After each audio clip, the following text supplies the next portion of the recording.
गावातून जाण्याचं जे स्पीड आहे ना ते कदाचित ताशी 80 किलोमीटर लिहिलेलं असावं, त्यामुळे तो ट्रॅक्टरवाला वेगात गेला. बाकी त्याची चूक नाही. ते तिथं बोर्ड सरपंच साहेब 80 किलोमीटरचा असतो, तो तिथं वाढवा नाही तर कमी करा.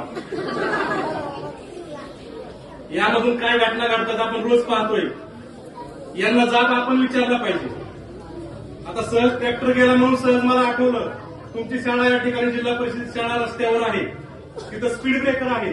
माझी शाळा पुढे राऊत वस्ती आहे, रस्त्यावरच आहे, तिथं स्पीड ब्रेकर आहे.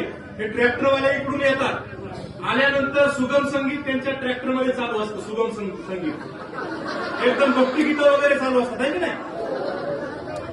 आणि त्याचा आवाज एवढा मोठा असतो, कारखान्यावरून निघालेला ट्रॅक्टर इकडे आम्हाला शाळेमध्ये समजतो.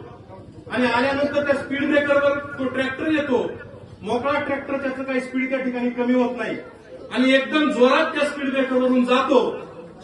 आणि मग तो पाठीमागचा ट्रेलर धडधड धडधड धडधड आवाज करतो आणि एकदम सगळ्यांना डिस्टर्ब करून टाकतो.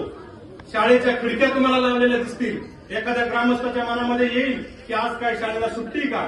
ते खिडक्या आणि दरवाजे लावण्याची गरज का पडते, तर अशा महाभागांमुळे पडते.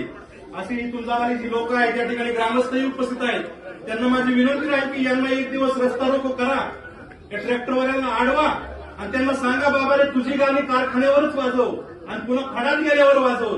मध्ये काय तुझा तो फळ गाजवू नको, मध्ये काही गाणी नको. कारण आपल्या मुलांवर आपण एकीकडे संस्काराची शिदोरीचं व्याख्यान ठेवतोय आणि दुसरीकडे कुसंस्कार त्या गाण्यांच्या माध्यमातून या ठिकाणी होण्याचं काम होतंय. यांना आम्हाला वाटतं जाब विचारलाच पाहिजे, त्याच्यावर विचार आपण जरूर करावा.